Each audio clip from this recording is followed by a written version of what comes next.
What is up, everyone? Welcome to the How to Retire from NASCAR DF. Oh, I started too early. Welcome to the How to Retire from NASCAR DFS live preview show. Butchering the intro already. It's Memorial Day weekend, the second best race weekend of the year, in my opinion. And while many people out there are packing their bags for the beaches and barbecues, we are gearing up for 600 miles of high octane wheel to wheel action. Think of today's race as that epic summer road trip. It's not just about the destination, but the journey, filled with strategic stops, fuel management, and the stamina to outlast the rest. And who better to navigate this marathon race than our GPS of DFS, here to map out our fantasy picks and steer us clear of any traffic jams on the leaderboard? Ryan Larkin from Daily Fan Racing.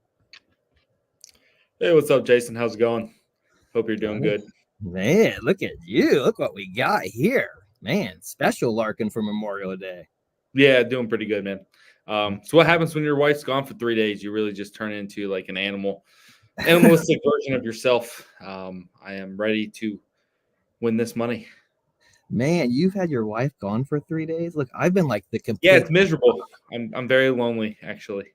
Dude, I've been the complete opposite. I am like knee deep in family. I got family in town. It's my daughter's 5th birthday party today. So I've just been nonstop from time up to now to right now. Like I've looked at nothing. This is the perfect weekend to be doing this show with you, because I literally have no idea what's happened today in qualifying, what's happened today in practice. So you're gonna have to set us up. But Memorial Day weekend, right?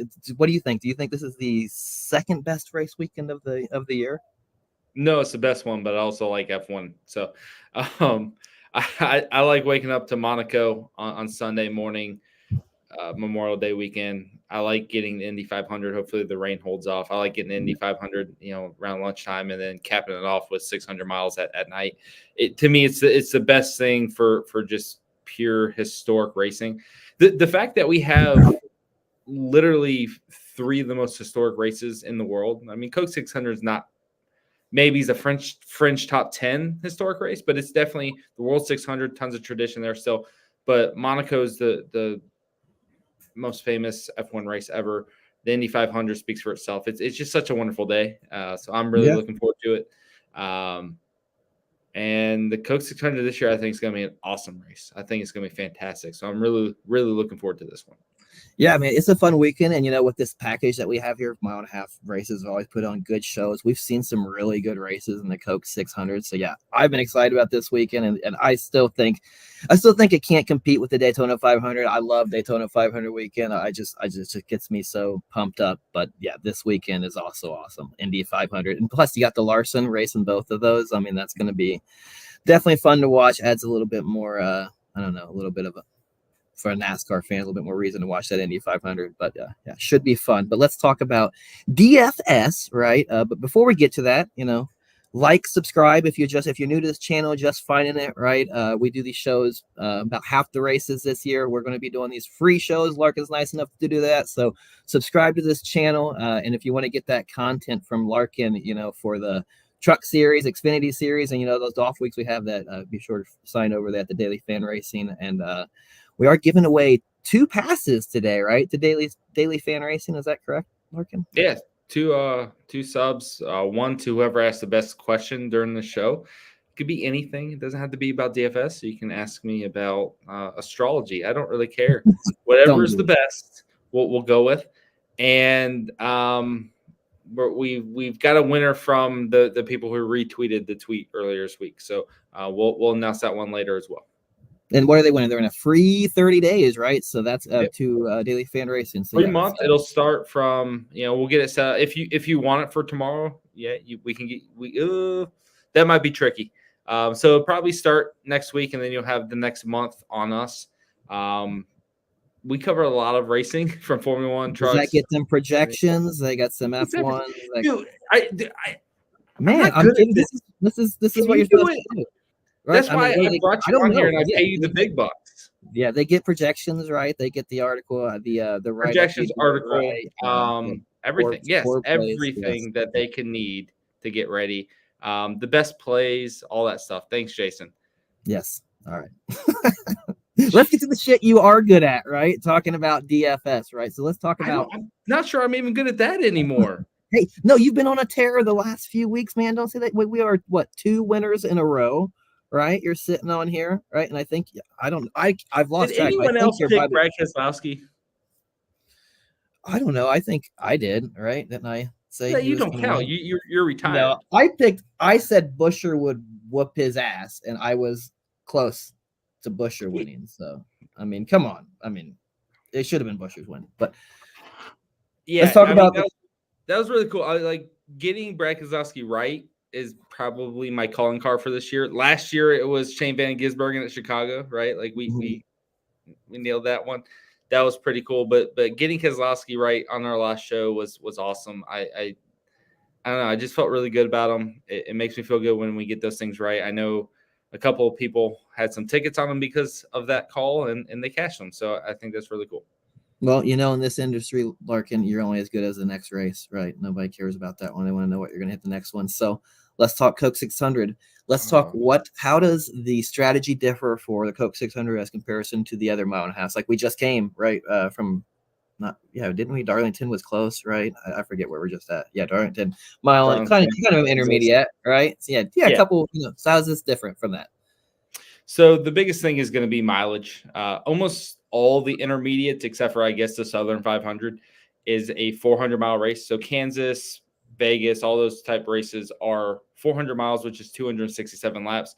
This is a 400-lap race.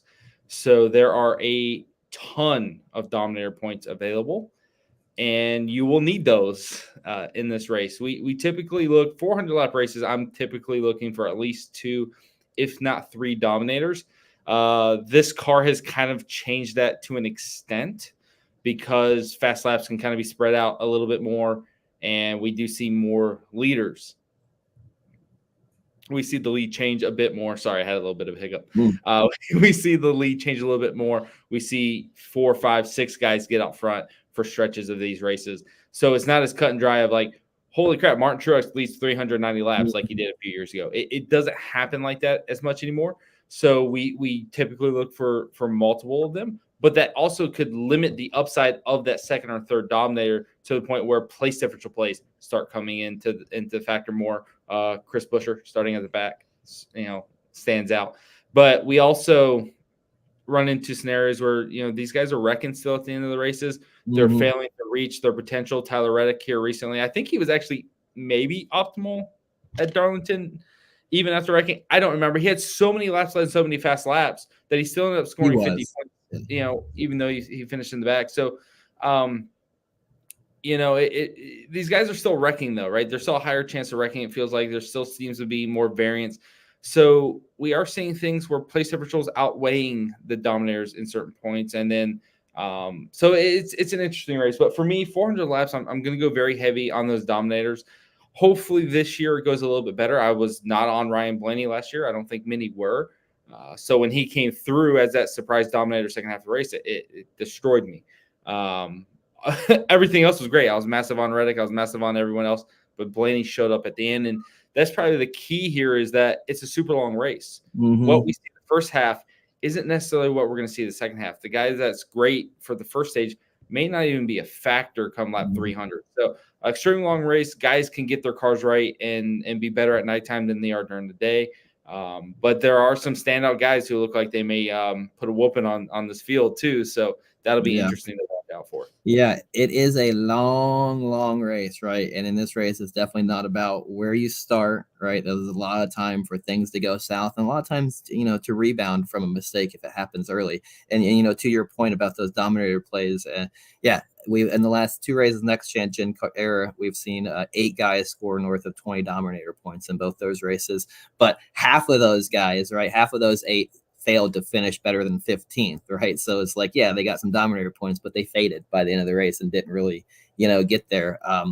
And to that, into the whole, starting where, not where you start, where you finish, the front 4 rows in both those races only accounted for 1 of those 20 plus Dominator point performances, right? So, which was a pole sitter. It was just a pole sitter. William, I think, was a Byron, right? Last year was the only one to do it. But nobody in the front, in the front 4 rows. So like, what does that change? Do you not like lean as far to the front on a race like this as you would, like if we were at, Darlington or another place where track position might play a key?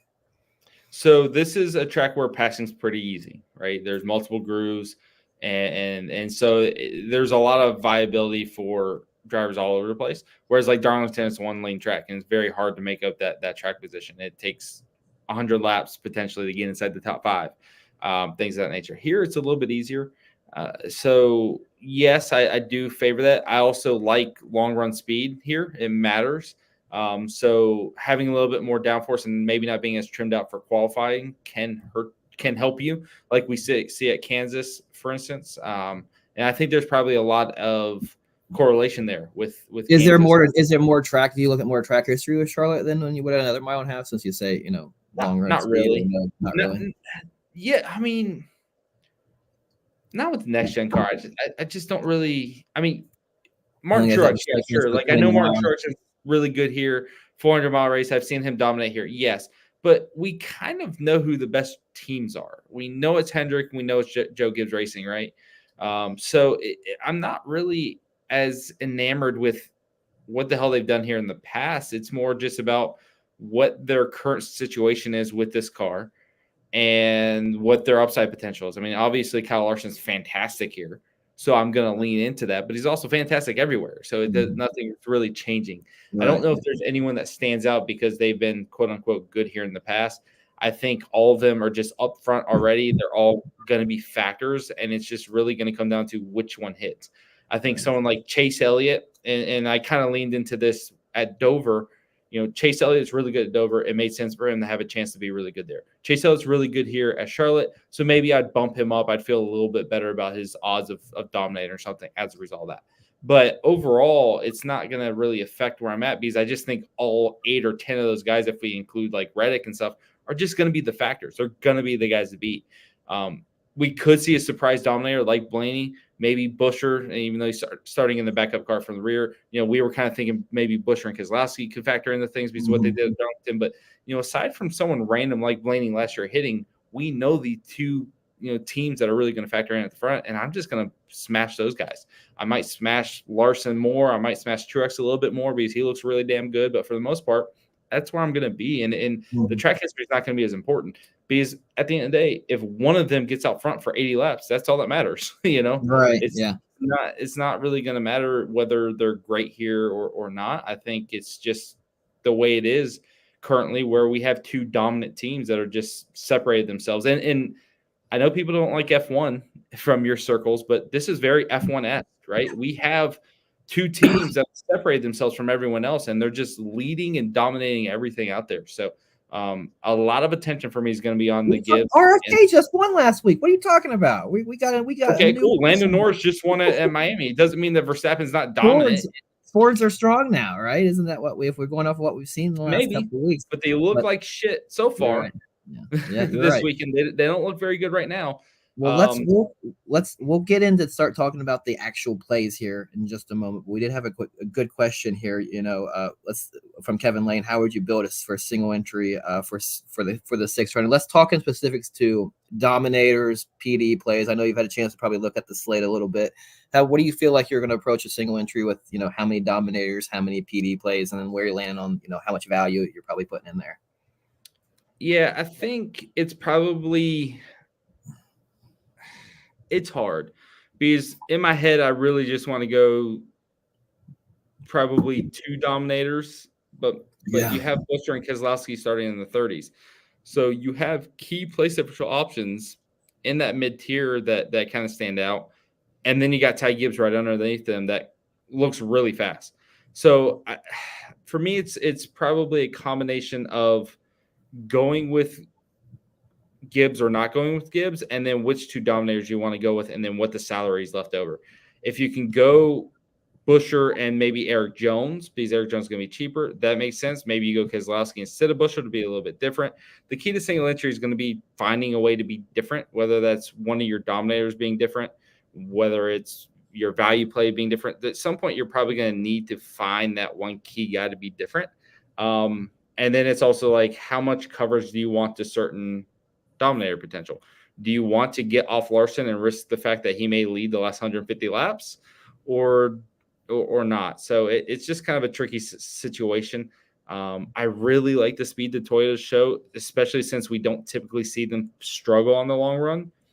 Usually their MO is to still be good on the long run. So even though, a lot of times I like guys that maybe have a little bit more downforce built into their car, maybe that gives us a little bit more cushion on the long run speed.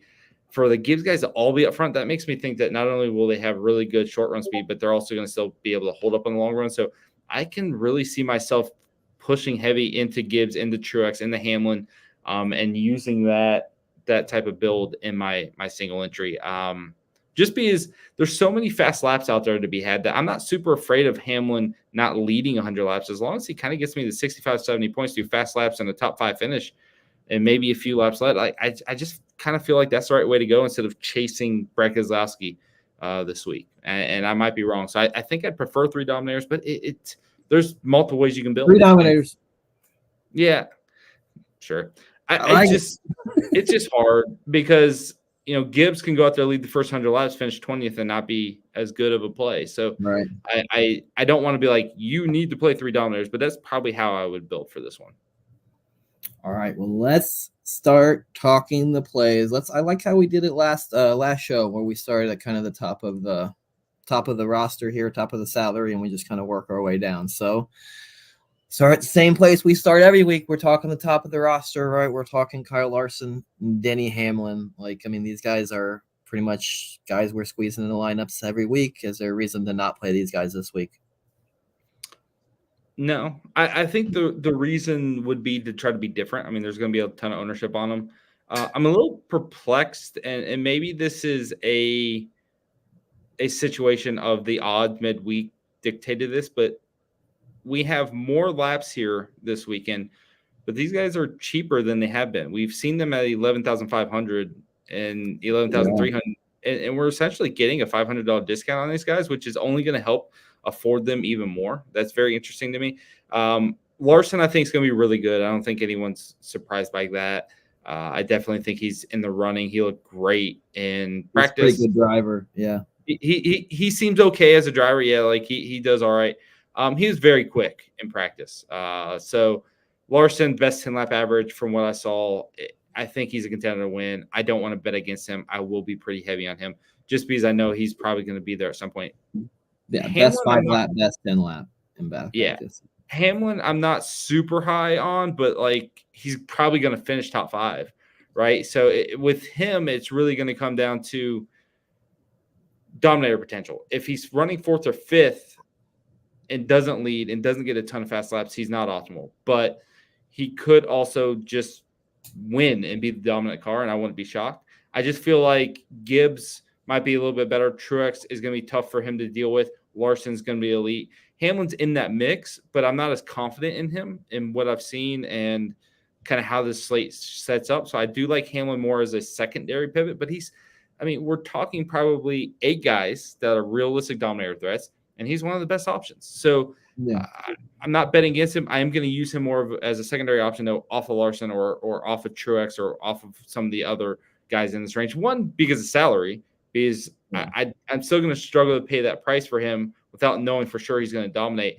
And I know it's 2 different tracks, but just to your point about he doesn't have to get up front like last week. At Darlington, right? He had 50 fast laps and he never touched the front, right? So same thing, right? He never led, but still had 50 fast laps. So wow, he had 46 fast laps in the All-Star race. That's freaking wild. Yeah. That's strong. And I think there's always the wreck potential. I think it was Texas was the race he was on outside of Elliott and crashed out. He had 27 fast laps and 37 laps led. Once he crashed out, he didn't hit, right? We've seen him score really well. We've seen him kind of hit in the middle there in that 60 range. I think it's a really good option. I just don't know if he'll end up being the second or the first highest scoring driver. He may be the 3rd highest scoring dominator and outprice himself. He may not be a dominator. He is not a guy that's going to rush to the front and try to lead every lap either. That's Larson's MO. That's not Hamlin's. Hamlin might show up late in this race. I think, God, I wish I could remember what it was.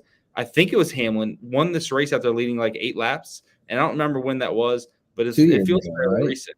Yeah, it's 2 years ago, but it was when there was just a wreck fest, and he basically survived. Remember, Buscher hit the sprinkler in the infield and did he go rolling or something stupid? Yeah, it was just a wild race. Suarez led a big chunk of the race too. Like, it was a crazy race. That was probably one of the all-time races.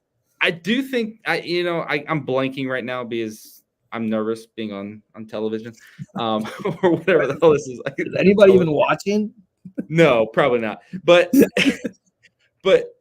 Hamlin just doesn't strike me as a guy who's going to go up there and lead a ton of laps unless his car's perfect. And I consider him a secondary dominator. Very good option though. But you think Gibbs cars are going to be really stout?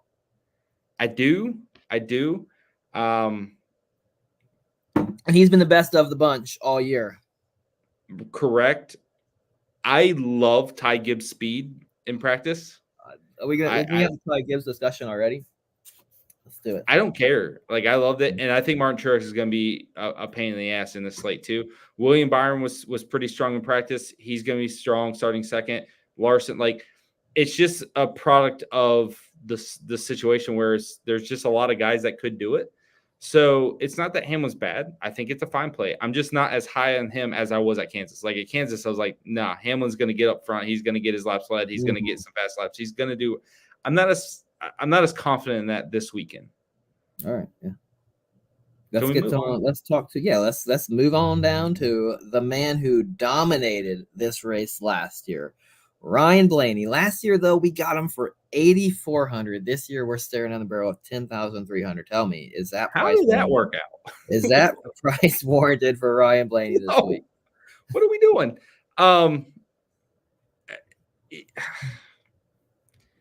Just so I can look, he was what? It looks like what?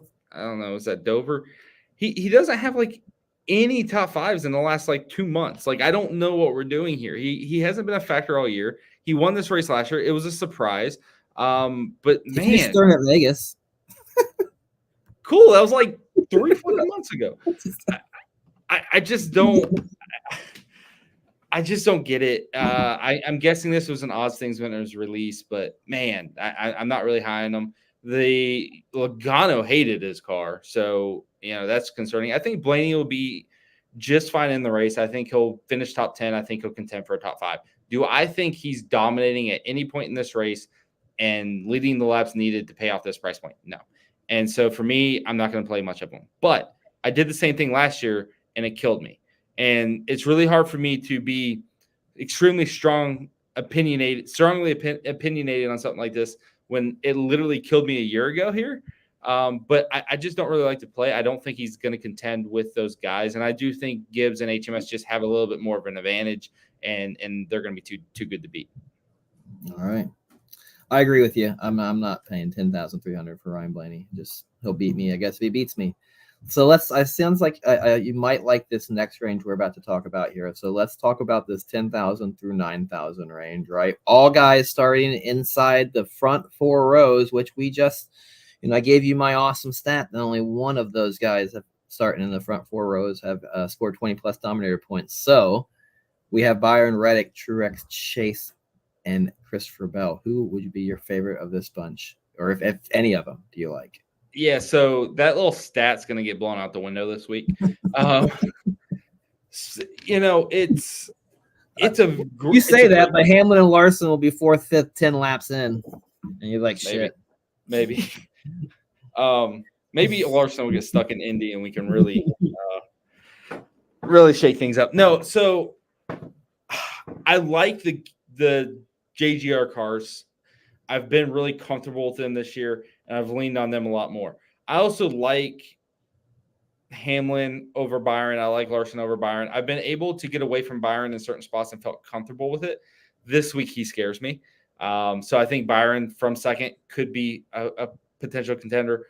Truex, it's kind of the same thing with Keselowski. It's kind of the same thing with Chastain even before that. When you see these guys qualify this high, and they're showing they have this much speed, and Martin Truex is a beast on long runs, and this car's fast, that perks my antenna up.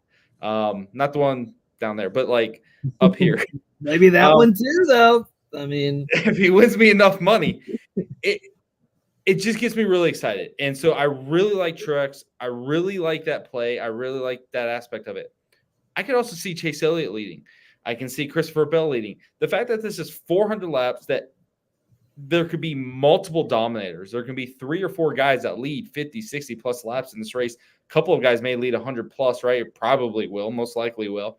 We're probably going to pinpoint not just 1, but 2 or 3 of these guys. And so I think there's a very good chance that 1, 2, or 3 of these guys all lead for a chunk of this race. Reddick's probably the most intriguing because he's starting at the rear and has that pass-through penalty. So that's going to draw some ownership off of him. But he's still really quick in practice. That car's really quick. I think he could be a really good play. You still playing him then? Still playing him? 400-mile race. I totally think Reddick can get to the front. Reddick's been one of the 2 best drivers on intermediates this year. It's been him and Larson. Hamlin's been a little bit more consistent, but for pure speed, for me, it's been Reddick. And, he should have won. The ability to drive through the field, though. I feel like he's got track position. Absolutely. Yeah, Reddick will be fine. And it may take a while to get there, and it may be a little nerve-wracking.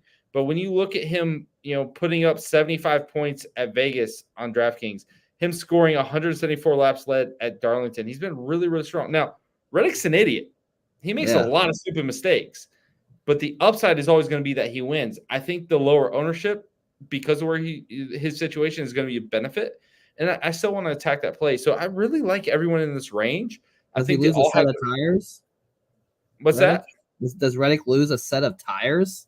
No, they just made him run qualifying laps so that he didn't have fresh tires and everyone else had laps on theirs, which is okay, I guess. I don't really understand that because he still has to do a pass through and battle that out anyways. But he'll be right there on the tail end of the lead lap. Maybe goes a lap down, but he should be fine long term.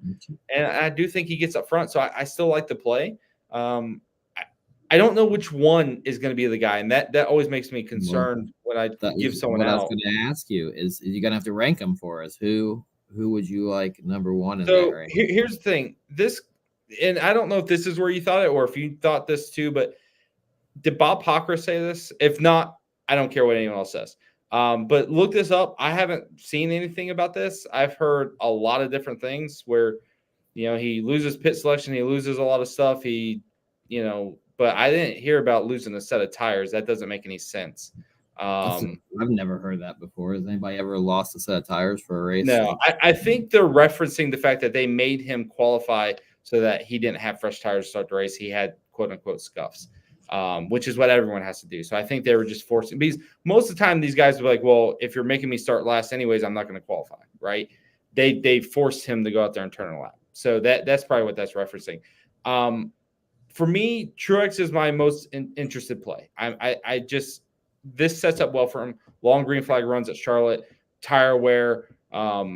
He's just going to be slow and steady, and I feel like he's going to not slow, fast and steady, and get out front at some point. But man, I think you don't have to rank him. Give me the first. So now give me the guy you like the least. Bell. Okay, that's good enough. Okay, figure out the rest, guys. Check Bob's tweet from 5 p.m. today. So I'm doing a show. I can't. Yeah, we can't do it. Do it for us. Tell us. All right. So let's move on down to these next 3 guys here. These look like 3 strong potential when you look at them on paper. 3 strong positioners for I can't say. You know what I'm trying to say. It's been a long day. Position differential plays at below 9,000. Right. Joey Logano, Brad Keselowski, and Chris Busch starting 28th, 30th, and 39th. How are we dealing with these 3? It's a long race, so I do think Logano could get it dialed in, but Logano did not look good. He openly complained about his car, and it looked bad. That 28th is a legit 28th. My car doesn't run good. That's concerning. Because all these guys are under 9K, they have just regular, I call them stud plays, but guys that can score 55, 60 points and round out your lineup with 2 dominators. That's what these guys are. Maybe you're probably not getting a third dominator unless one of those dominators is Gibbs, which is salary saver. But in traditional sense, they're what I call stud plays. If Logano were to finish 10th or something, I wouldn't be surprised. That's just I don't have high hopes for that based off That doesn't beat a dominator, though, does it? It probably doesn't beat a dominator. No. Right? So 10th place scores 34 points plus 18 place differential points. It's still only scoring 52 points. It's not a great score. Keselowski and Busch appear to have more speed.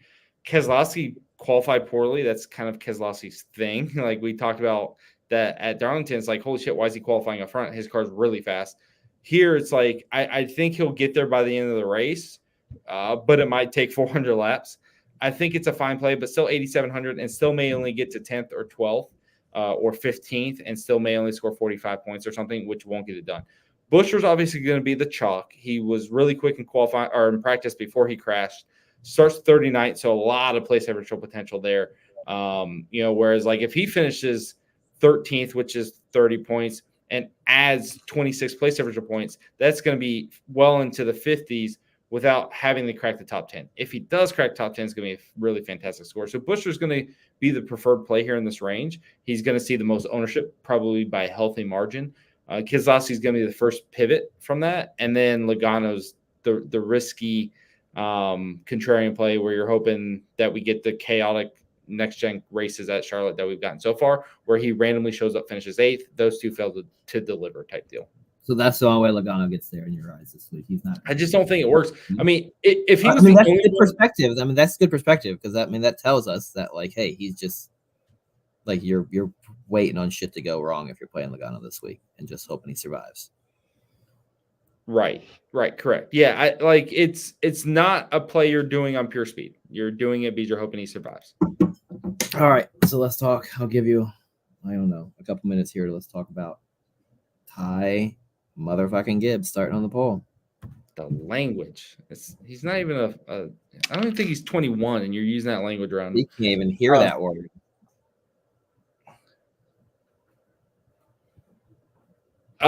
Yeah, so I think he's second in 10-lap average. I don't know if you can verify that. I don't have stuff pulled up in front of me. I do have it pulled up. Let's see here.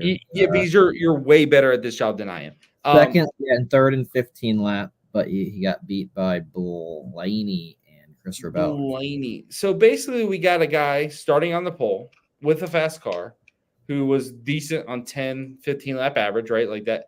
Now, a lot of that could just be like he fired off really good and the lap times just held up. But the fact that he got the pole, like that kind of works in conjunction with the good practice times. That makes me feel like he's going to have early dominator potential. When you look back at Darlington, he led 34 laps, had 26 fast laps after starting 4th. That 4th place qualifying effort was one of his best of the year, and he showed that speed throughout the race. Ended up finishing second because Reddick and Busch got into each other, but like he was a top 5 car or a race win contender the entire time. And that speed was legit in that race. He's got that same type of speed again this week. And I wouldn't be surprised to see him check out and win this entire first stage, just lead the whole way. Sure, he may lose a lead 30, 40 laps into this run. I don't really care because of the price. As long as he kind of hangs in the top 8 and leads those first 40 laps and gets 20 fast laps throughout the race, he's going to match or contend to match with the Keselowski and Busch score. So I think there's a lot of potential for him to just kind of match that play or be exponentially better than everyone because he leads 100 laps. And I want to be I don't want to miss out on that. Not if this is the time where he actually hits, because he was damn close to doing it at Darlington, let alone this week. What do you think his ownership is? 30%. Yeah, man. I don't know about a 30% Ty Gibbs this week starting on What's the the matter? If everything's 30%, that's good. Are you going to get off a good place just because they're 30%? Well, I feel like no. I'm not. I think he busts more than 30% of the time. I mean, more than 70% of the time, I guess is what it would be. But I think he busts more than he would pay off. I think he probably only hits in this scenario maybe 10 or 15% of the time.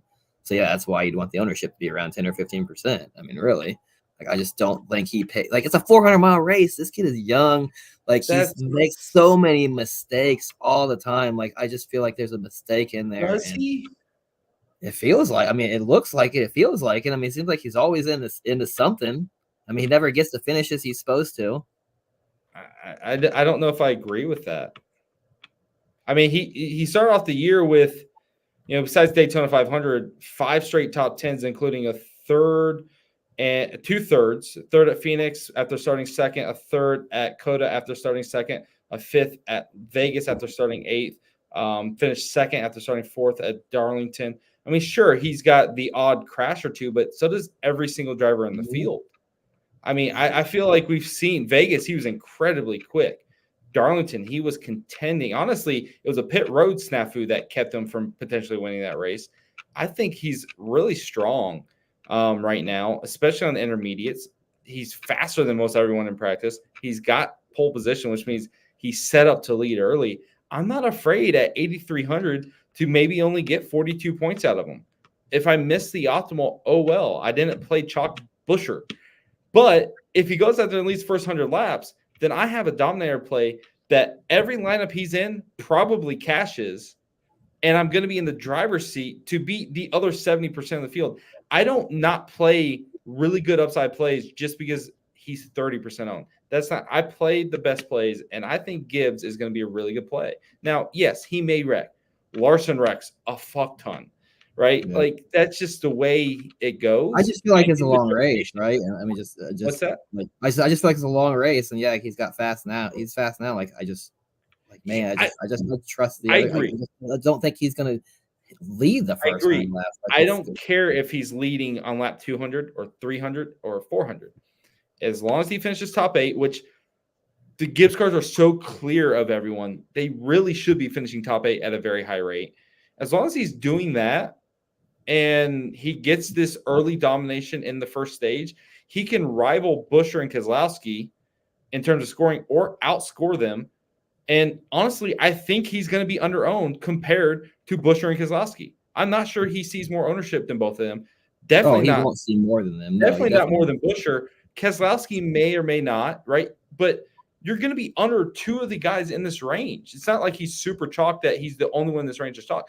You're actually going to be underweight compared to the rest of the field if you're on this play in this range. So, well, I think it's really easy to go Larson, Gibbs, and then Keselowski and Buescher. Like, that's a really easy lineup to get to. So I think it is, and there's a lot of ways you can go. This is an area I want to attack more so than shy away from. Yeah, and it could blow up. Like, it's racing. Like, there's so many ways this can go wrong. But sure. And that's why I like to see that opportunity. If I think this guy is going to get 30-35% owned and he's starting from the pole, there's so much can go wrong. So, like, that's why I would want to get off him in a race that's 400 miles. We know a lot of shit can happen, right? And he's a younger guy, so it's like, well, I'm just going to probably be off him just because if he busts, and that's 40% of lineups from first place. Does that mean you're not playing him, or you're playing him at 15-20%? Well, I'm only playing probably 3 lineups, so I might not play him at all. All right. Ooh. I mean, if I play 3, I'd have 1 at a minimum. Okay. I'd have 1. But since I'm following your lead, yes, I will probably have. I'm saying that's why, like, if that's why ownership to me matters, is right, because if he busts, which is very easy to do from the pole, that's 35% of the field that's done that you're already ahead of by just not playing him. If you play 30% and match the field, then you still have 60-some% left or 70% left. Yeah, sure. I mean, if you're playing 3 lineups, it's different. It's certainly different, but if you're playing 20 lineups and you lose 7 of them because you had if I play 20, maybe I'd only have 6, but that's still a strong number. And if you crash out, so what? I'm just matching the field. Like in the Xfinity race today, it ended up that everyone crashed out. But the second, Herbst wrecked, I had 50% Herbst. And the second he wrecked, that hurt me and it sucked. But I was still damn near had the optimal lineup up until 30 laps to go because my other lineups avoided Herbst crashing out at 20%, avoided Kligerman crashing out 44%, and then I had these other builds that were still live. And so when you're on a chalk play that's just chalk, you lose them, but you also gain that on the rest of the field with your other lineups. So as long as you're not massively overweight, as long as you're not going like 50 60% on Ty Gibbs, that would be gutsy, and that's probably a bit crazy. But if you're just matching the field, and maybe it's only 25%, maybe Busch and Keselowski swallow some of that ownership, but you can't avoid the upside for the sake that he may wreck out, because quite frankly, everything points to him being a top 5 car right now. He delivered it at Darlington. It's not even wreck out. Like, he could just finish 15th and not even lead enough, right? I mean, it's not even there's a lot of ways. Do you really think Ty Gibbs is finishing 15th on merit? He finished 13th at Texas. Texas isn't a real track. I mean, it's really close to Charlotte in a way. You can't pass at Texas. Right. Yeah, you're right. That's the difference. The difference is Charlotte, if he loses track position because of a bad pit stop or something, there's 3. He can run the bottom, he can run the top, he can make up those positions. Texas, it's a track position battle. There's no tire wear. Everyone's like, well, I'm going to stay out and take no tires. And it doesn't matter because you can't freaking pass me. So you lose out because of strategy. He also was pretty quick at Texas, right? He scored fast laps from his second starting position. He showed the speed. Texas is just a weird anomaly. Kansas is a track where you can pass. Darlington is a track where you can kind of pass depending on tire wear, but he held that position because you couldn't pass, maybe you can argue. But he was just so quick there. Like, his speed was so legit. He may have been the best car there. He really may have been. And now we're at Charlotte where, like, if he loses some positions, there's plenty of passing opportunities. I don't think on merit he's going to finish outside the top 10. I just don't. And so I want to, like, if it was Texas, I'm way more cautious. I'm way more scared. I'm way more concerned. But on the flip side of that, it's like you can't pass the leader at Texas, so maybe I lean into it more. Right. I don't know. I agree there's risk, but I think this is just the spot where it's like you can't be afraid of someone for being young. All right. I did that with Chastain in 2022. I was like, this shit's not real. Chastain's not good. I missed the whole first 3 months of him being good because I was like, oh man, no way this is real. This can't be legit. And it was legit. And I was an idiot. Yeah, you're right. I missed it bad. I missed the Chastain thing badly. Hurt my heart. Well, let's talk about Ross Chastain. Any interest in him at 8,200 here this week? Not really. Hold on, my hair's not looking as good. I mean, Ross Chastain on a 1.5 miles for 8,200 seems like a freaking deal. I mean, he seems really isn't, or is that just me being favoritism here? I mean, you being favoritism. He hasn't finished in the top 10 in 1, 2, 3, 4, 5, 6, 7 straight races. The last top 10 was at Coda. He's not getting fast laps. His only double-digit fast laps was at Vegas, so that's a decent track, but he's not getting fast laps. He got some laps led at Kansas from the starting position, but he ended up fading and finishing 19th. And that's the scenario you're kind of showing with Gibbs, right? Is like he starts up front, he leads there early, but then finishes in the teens. That happened to Chastain. I don't think that happens to Gibbs. I think that's a good indicator of like, hey, Chastain's car is not as good as HMS and Gibbs have just separated themselves. So Trackhouse is no longer in the running. They're not really contending like they were. And even though they're still pretty good on intermediates, if he doesn't have the track position, I think he's just going to be in this range. I could be wrong. To me, it's a different world than we lived in 2 years ago or even last year. The Gibbs and Hendrick cars have just separated themselves so much that it's hard for me to imagine him beating them at a high level or at any high rate. And he really hasn't shown the speed this year. He certainly hasn't shown the consistency in recent weeks. He's not getting the results needed. I just don't see it happening. I wouldn't invest my money in it, but if you're trying to be different, I can see that as a pivot off the other guys in the range. You can just say you don't like a guy. You don't always have to backtrack it at the end and say I was wrong for the first 3 months. Go ahead and do it. Like, you could just say, no, don't fucking play Ross Chastain and we can move on. No, don't fucking play Ross Chastain. Kyle Busch. We just talked about guys who seem to be struggling, right? I mean, RCR though. I mean, again, is this a track that they show up? It's intermediate track, right? I mean, because we've seen he's been pretty strong. Yeah, he's been pretty strong all year on intermediates. Hasn't gotten the finishes by any means, but he drove from 24th, 8th at Kansas, 9th at Texas. So but I feel like it's cheap for Kyle Busch. Yeah, Kyle Busch. Well, he isn't it's all odds based typically with the Cup car or Cups, on DraftKings. But at Vegas, he drove to the front from 21st and led some laps, and he was really quick and he didn't get the finish. Same thing happened at what was a fucking race? I can't think right now.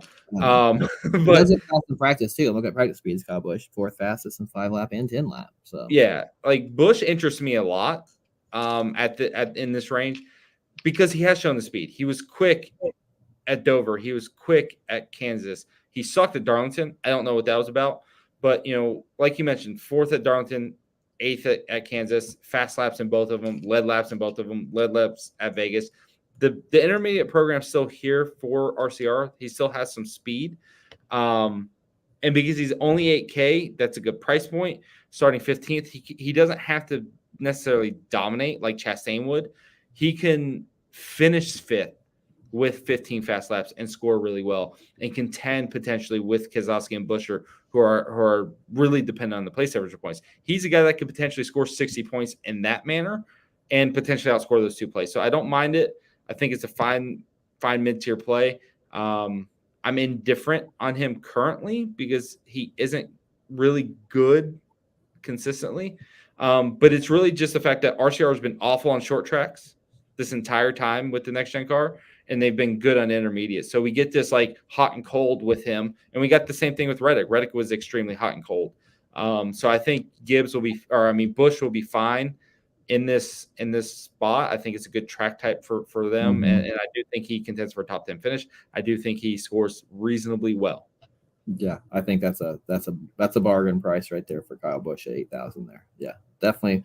We're in agreement on that. I would much rather have Kyle Busch there for 8,000 than Ty Gibbs. I'm just joking. We won't go back to that. Alex Bowman, Bubba Wallace, Noah Gragson, Chase Briscoe, what are these guys in that 7K range? Are you going to be dipping in the 7K range much, or do you feel like you're going to be pretty heavy up top this week? Do you see much value or anybody that interests you outside of maybe Eric Jones? Yeah. So first off, we haven't got many questions, and that bothers me. Ask some damn questions so I can give away a month to somebody. If not, the one person who's asked the question is going to get it. Yeah, this range is weird. I don't really feel super comfortable in like Bowman leading, so I'm not really going to be high on him. Gragson has been really good this year. Like 7,500 though, right? He's been good. Yeah, if he shows up in his 7th here, are we super surprised? Same thing with Briscoe. Briscoe nearly won this race in 2022. This is where that 400 lap race scenario comes into play. It's like these guys just show up late in this race with more speed than we anticipate. They can get a really good finish. So they're fine tournament plays. I think the two I really like in this range, though, are going to be Wallace and Jones. One, Wallace had a big moment off of turn 4 in qualifying. He would have qualified like top 5 if not for that. His car's really quick. He's really good on intermediates. I would not be shocked to see him finish top 5. I would not be shocked to see him get a bunch of fast laps. Really quick. It doesn't. Practice speeds ain't great as far as 5-lap, 10-lap. Does that not concern you for Bubba or no? Yes and no. I saw what I saw in qualifying, which was it was incredibly quick, and then he lost 2/10 on the last lap. I would say for him, it's a situation that Group B was faster than Group A, and so that hinders him. If you look at like the top 12 and 5-lap average, last lap was third best. So yeah. So and you never know what the situation is. Did he have a car in front of him? Did he check up on one lap? Did he put one lap time down? And maybe that's where you dig a little bit deeper into each individual lap and make sure there wasn't an oddity in there. Right, that's true. I'm not super concerned with it. He's 7,700. If he's quick, he's quick. If he's not, he's not. He ended up 7th at Darlington. He showed decent speed there. He's always had good speed on the intermediates. He's always, his only real win came at Kansas. No offense to the Talladega one, but was on the intermediate. This is his track type, right? And so the upside's there. The speed, I think, is in the car. I think he'll be fine. I like it in tournaments because it's different. He's starting 12th. No one's going to be really comfortable. He's going to be low owned. I know you like ownership factors. He's going to be low owned. If you're trying to do something a little different, I don't mind that play. And then Eric Jones is kind of a no-brainer. He also had a bad qualifying lap, but Seems to be about an 18th place car in most races. He was 14th at Vegas all the way back earlier in the year, 19th at Darlington from 30th position. I think he's finishing top 20. I think he's got the potential to finish top 15. It's just a good play overall at the price. There's not really anyone else in this range that fits the mold that we're looking for. So he's the best place differential play at under 8K. He's the guy that I'm going to lean on. And I think when you're building those lineups, you might not be able to afford Busch or Keselowski, but you can afford him. And so you're going to land on Jones a decent amount. All right, let's get on down to the 6K range. This has 6K range, home of the that's where you'll find old right hand Ricky Stenhouse Jr. in the 6K range, man, who's been pretty good at Charlotte, and we kind of spoke about maybe him kind of getting on a tear here. Do you have any interest? You like Ricky in this range, or anybody else you might like in the 6K range? Man, Ricky, every time I say yes, it seems like he fails to deliver, but yeah, I mean, if you go by the lap averages, he had the 8th best 10-lap average. He's good on intermediate tracks. They're good on intermediate tracks. He's starting in the 20s. I think he's a guy that can finish top 15. We talked about this. Was it Kansas or Dover? It was Dover. He was running top 10 and then crashed out, right? And he was that late caution that kind of shook everything up. But the speed's there. Now, Ricky's downfall is that he gets involved in a lot of accidents, and that's always going to be a concern. But good tournament play, going to have top 15 upside, 6,600. I think he's a guy that can score 40 points, so I do like that in tournaments. Gilliland makes some sense from 35th. Makes a lot of sense from 35th. Now, he may just run 26th or 24th and not really pay off. But, man, Gilliland's super consistent. He's done fairly well. He was 15th at Darlington and 14th at Kansas. Like, those are solid results. The upside's there. So Todd Gilliland's a really good play as well. And someone I'm going to be high on. Priest kind of fits the place differential mold as well, but he hasn't been as consistent. But it's 400 lap race. Just be there at the end, right? And so Priest, if he can hang around. The other aspect, and I don't know if you got these stats in front of you. I know you say you don't do research, but you always seem to have them. We see a lot of cautions and a decent amount of DNFs here with the next gen car. I can pull that up probably pretty quickly. But we've seen like 17 and 18 cautions here. Yeah, I know 2 years ago was a guaranteed mess, I remember, but I don't really remember how much last year was.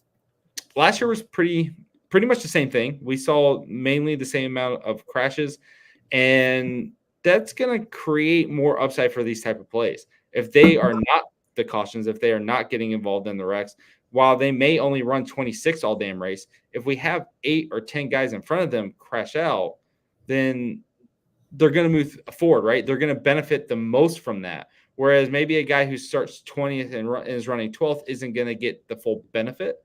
Those guys can do, be better off as a result of some of those crashes and DNFs.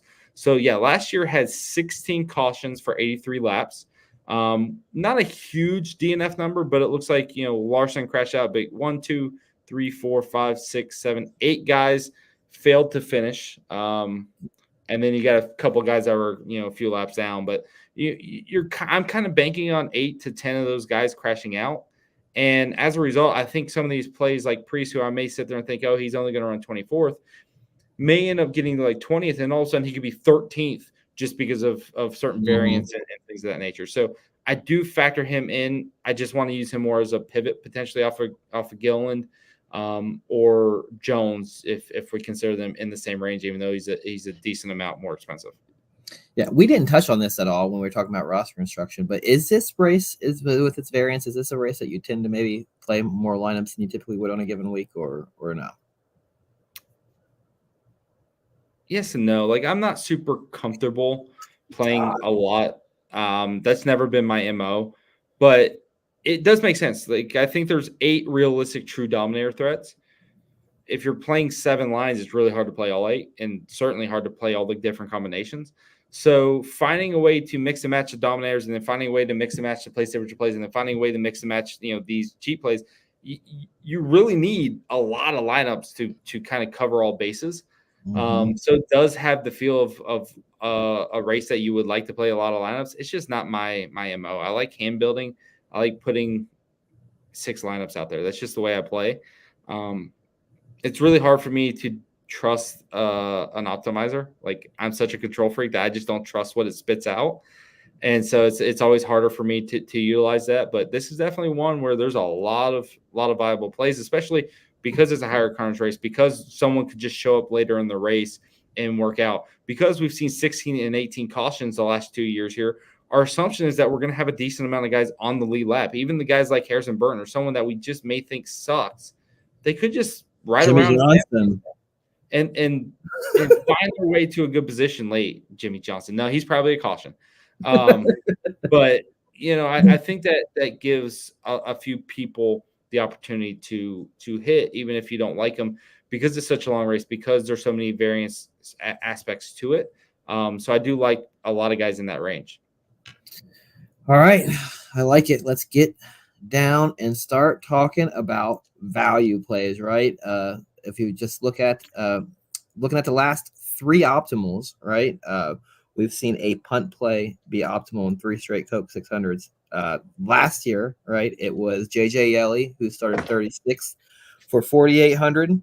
In 2022, it was Ty Dillon, started 28th for 5,400. And in 2021, it was Cody Ware, starting 34th for 4,700. So to that aspect, right, we've seen a lot of carnage. So I would imagine, right, that these if we know if we like the guys who cost a lot, your dominator plays up top, if that's where we think it's going to come from, right?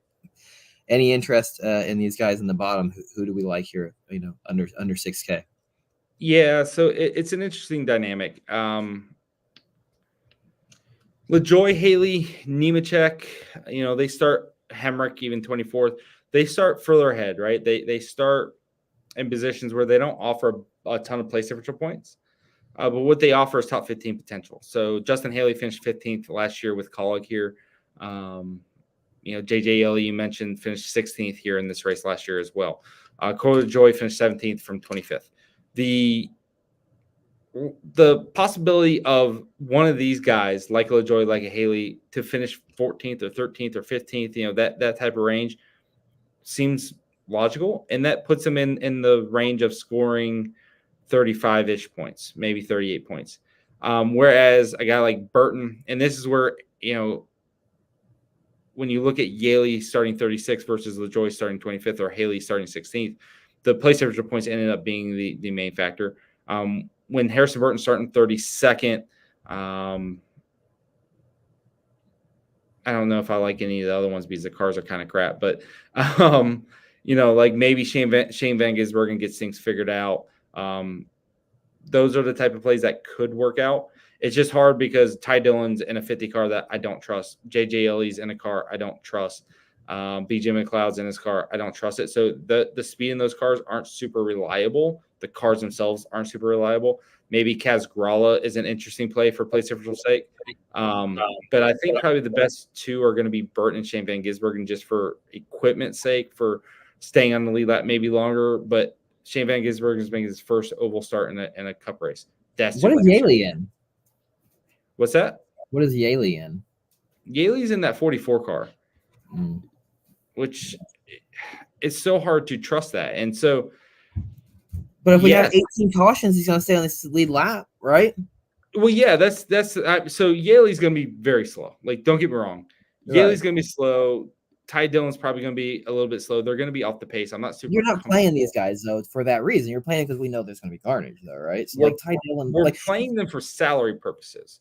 So the argument and that they can probably avoid. The argument for these plays is that you get Larson, you're able to spend the salary on the guys you want to spend, and then you're punting to one of these guys, and you're hoping that we get 10 DNFs, and all of a sudden Ty Dillon's running 26th or 25th. That's the hope, and it's certainly possible. It's absolutely possible. It's happened 3 straight years.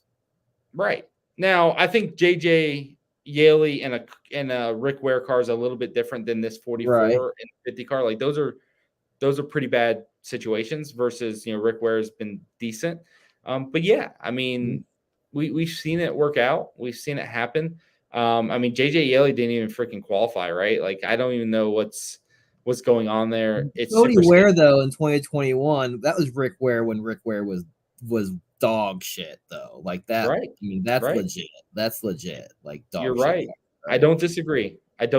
So, if you end up having to punt here, it makes sense. I would try to get to Harrison Burton if you can, but Harrison Burton's still 5,700. Yeah, The that's what I field's a mean. little bit tighter here, I feel like, and it's definitely going to be harder. And so I just want to reiterate that Ty Dillon's not in a call car this week, No. right? Right. He's in the Yeah. 50 Yeah. Right. car. Like, so Right. you got to be a little bit. Well, like, You just got am to I understand crazy that. to think like BJ McLeod, like that? Like he seems like he's had equipment when he's showed up, though, right? Like That's fine. Yeah, I mean BJ's fine. He's got a notebook. Like he started 36th and finished 24th at Atlanta through the carnage, right? Like, yeah. so why not? That could happen. So BJ's fine. I mean, he's also the cheapest guy, so maybe BJ's the answer. Right. Yeah. Cheap is cheap you can get, right? So. All right. And I think we kind of covered the whole We're field done. there, Let's wrap this right? up. Let's 4-4, wrap 4-4, more this 4. up. Let's get to the core four. Give me your core four. JJ didn't make a practice lap or qualifying lap. That's how fucking confident he is, man. Sure, put him in your lineup. Hey, his floor is like 1 point. It's positive points, man. Yeah, it's just, I think it's actually 4 points for last, maybe. But anyways, core 4. I think Larson has to go in it. Too quick in practice, too good on intermediates. JJ Yelly. Too good. I'm going to go Buscher just because where he starts. I think he's a core play. You're going to play him in cash. You're going to play him in a decent amount of lineups. You're just going to have a ton of him. Eric Jones is going to be in that as well. I think I'm going to need a play in this range. He's the one I feel most comfortable with. So I really, really just like that situation. You said Jones? That was? Yeah, but yeah, Eric Jones. And this is the hard part because I know where my heart is, and my heart is saying to say Ty Gibbs. Heart don't lie. That's what they say. Going with it. Ty Gibbs, core play. I'm just going to be on him at a 30% clip. He's going to be highly owned for me. So because of that, I'm going to recommend him. Like I'm going to say he's in there. I'm not going to say, nah, he's not a core play, and then have him as one of my highest owned guys. So flag is planted. Flag's planted. There he is. Ty Gibbs. I did that twice with my wife, and I have 2 kids. Only twice, huh? Okay. Dude, we tried twice. Both times it was successful. Man, batting 1,000 over there. I just abstained now. Like it's not even worth it. Afraid to even sneeze around her. Oh, it's so scary. So scary. I had a former coworker who got his thing snipped and they still got pregnant. So I don't even know. Oh my God. I would, yeah. I just it's all rough. 4-4. Dustin says congrats on the sex. 4-4. This is the part that scares me because man, so many guys can hit. Ross Chastain. I knew that one was coming. Yep. Ross Chastain, Josh Berry. I'm going to be pretty cheesy here. Michael McDowell. Come on. This is not the spirit of this. 4-4. Austin Dillon. Fuck that dude. Oh, we're off the Austin Dillon bandwagon. Finally. You know, like how you talked, you know how you talked about how you missed Ross Chastain when he was good for the first 3 months. Well, you missed Austin Dillon being shit the last 3 months, man. The complete opposite. Oh God. I can't even do it for the gimmick's sake anymore. Watch him finish like 12th now. I know he'll smash too, just to show. Yeah. one more pour forward just to be a little bit more on edge here to get my butt puckered a little bit extra. Christopher Bell, starting third. I don't have him as one of my top dominator plays, but he starts third and he will be right there. So there is a chance they can get out front and make me look really dumb. But I think the competition around them is just stronger. And so if I'm going to be light on a guy in this range that's a potential dominator, it's going to be Bell. I'm going to play Truex over him. I'm going to even like Elliott over him. I still think Reddick has long-term dominator potential over him. Byron could be good early. Gibbs is going to be difficult to deal with. You got Hamlin and Larson right behind him. I'm not super high on Bell, so I'm going to be off him and be light on him, or completely fade him if I have the guts to. Certainly for me, with only 6 lineups, I probably won't have Bell. I like it. Let's get to the 4 more. Where are we going to find the leverage at? This is where we're going to get BJ McLeod. Sure, BJ McLeod. So I think Truex is in my 4 more. I almost made him a core play. I'm really liking that situation. I'm just liking Gibbs. I think he's low owned too. I think that is a low owned leverage play this week. Man, it's hard to say. At this point, I feel like a lot of DFS ownership starting to funnel towards guys. I've seen some really high numbers on drivers that kind of surprised me. But Truex was 5th in 10 lap average. That doesn't really surprise anyone. He's probably going to be, even better on 15, 20, 25 lap average. I think he's going to have good long run speed. I think the car's fast. The fact they start 4th is a plus. It makes me think he has a really fast car. I really like that play. Tyler Reddick is also going to be in there. I know he's got the situation on the race start where he's got to have the pass through. I don't really care. At some point, he's going to get the free pass, and he's going to drive to the front. I think he's going to have a fast car. I think he has a really fast car, and I think he's going to be a guy that's going to be up there at the front towards the end of the race. Truex is the third. Truex is the third favorite. So yeah, I take it back. He's not going to be low. Sorry. Yeah, no, I still think he goes somewhat under owned because you do have Larson, you do have Hamlin, Byron, Gibbs are going to have some ownership. Buscher is going to have a ton of ownership. Like, there's a lot of guys in this range. I just think Truex probably has more than Elliott. He probably has more than Reddick. And maybe that's what makes Reddick a better play is just the ownership side. Like, I really like Reddick still. I'm not phased by having them have a pass through. I really like that play, and I'll play a decent amount of Reddick still on the slate. All right. Looking down for some value plays, when we talk about Jones being a core play, I really do like Todd Gilliland from 35th. This is a guy that I think's got top 20 potential, and anytime you got a guy at 6,500 that can finish top 20 from 35th, that's a really good situation. So I really, really, really like old Todd G. And then to round it out, let's go something a little riskier. It's probably not super risky, but we're going to go Ricky Stenhouse Jr. It's always risky with Ricky. Right? Ricky. It's always risky. Listen, Stenhouse is a top 15 guy a lot on intermediate tracks, speed-wise. Now, he doesn't always get the finish, but he 17th at Vegas, 16th at Kansas. That's kind of where his range is. He has the upside of 10th, 11th, 12th. I think he could be a surprise factor. I think he could finish top 10. And I liked his punch last week. It was a nice show. I appreciate him, so I'm going to give him a little love for entertaining me during such a boring-ass race. Does he wreck Kyle Busch this week? No. Doesn't do it. Yeah. Although apparently wrecking's okay. Austin Hill just fucking wrecks people. Kyle Busch wrecks people. Apparently wrecking is okay now. Yeah. All right. Let's wrap this show up. I think we got some shit to give away. Not shit, some really good stuff to give away, which is membership to Daily Fan Racing. All right. Winners, some good picks and good fantasy advice, and hopefully a bigger bankroll because of it. The winner from Twitter is going to be Rana Durham, RANADURHAM. Congratulations, Ryan Larkin will be in contact with you to give you your lovely reward. And Larkin, hopefully, while I've been doing this, has picked us out a winner. It's slim pickings as far as questions are concerned, but yeah, what the fuck? I'm not giving away stuff anymore. Like, I'm just not doing it. Screw it. No one cares. Maybe I'll give away $1,000 next time.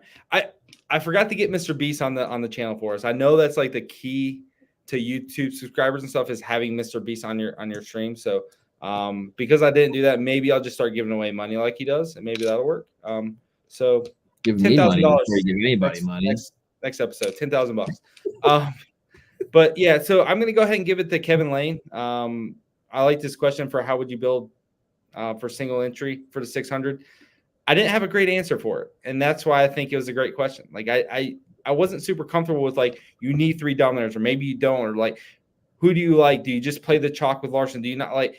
I think there's a lot of ways you can go, and that kind of made me like the questions. Like, hey, I don't really know the best answer for this. I don't see a clear-cut answer for this question, and that's going to have me pondering all night long. Alone. All right. Congratulations, Kevin My Lee, wife's not on here. your free 30 days.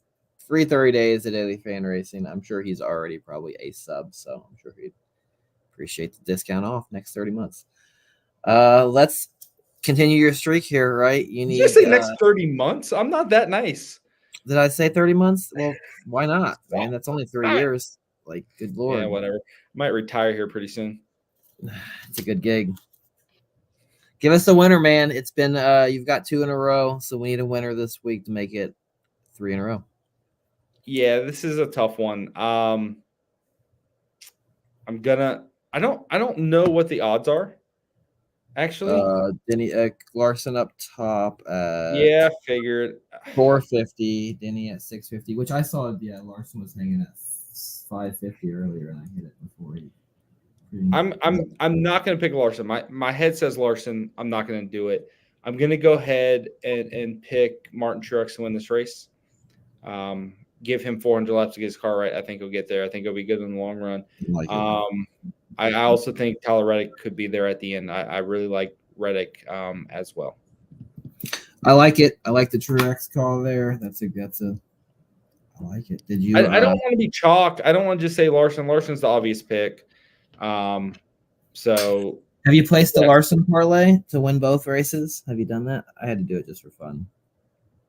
No, I did not. But I think he has a real shot at the Indy race. Like that's if you think he's got a shot at Indy, then you know he's got a shot at Charlotte. So like, yeah, I just don't want that to happen. I just think it would be cool to have a piece of it if it happens, even though I doubt it. Yeah, for sure. Like if you had that winning ticket, if it happened, that'd be awesome. Yeah, I think Larson has a real shot. Like a lot of people are saying that he's a rookie at this. I'm like, dude, they run 3 ovals a year. These guys aren't good at running ovals. Larson's really freaking good. The only thing he needs to kind of understand is that aero tight that they get when they run up behind another car in any car. Like you can lose the nose really easy in Indy. So that's what he has to learn. But aside from that, like, and I'm sure he understands that by now. I think he's got a top 5 car based on qualifying, based off his speed, based off all his practices. Like he's got a top 5 car.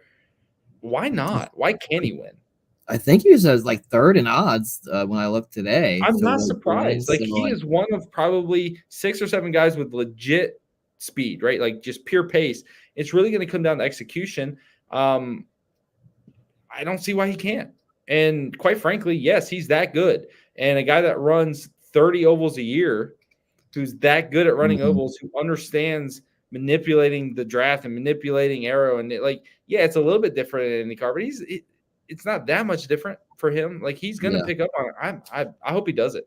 I hope he does. And Kurt Busch looked good in Indy. Robbie Gordon looked good. Tony Stewart looked good. They all look good, right? And of course, Stewart had that background, and Robbie Gordon had that background. But it's not like these NASCAR guys that jump over there look bad. They all kind of look good because they're all really good drivers. And Larson might be the best of all of them. So I hope he does it. That'd be awesome. Yeah, it's going to be an exciting Sunday. Let's hope the rain holds off at least over there in Indy, and they can get maybe both races in Sunday. And that would suck if he had to miss it though for rain. That would really suck. That would definitely suck. So, all right, guys, follow me on Twitter at DFS NASCAR. You guys know where I'm Farland Larkin at Larkin8 on DF on Twitter as well, right? You want to give your stuff? I think we're doing a show next week, right?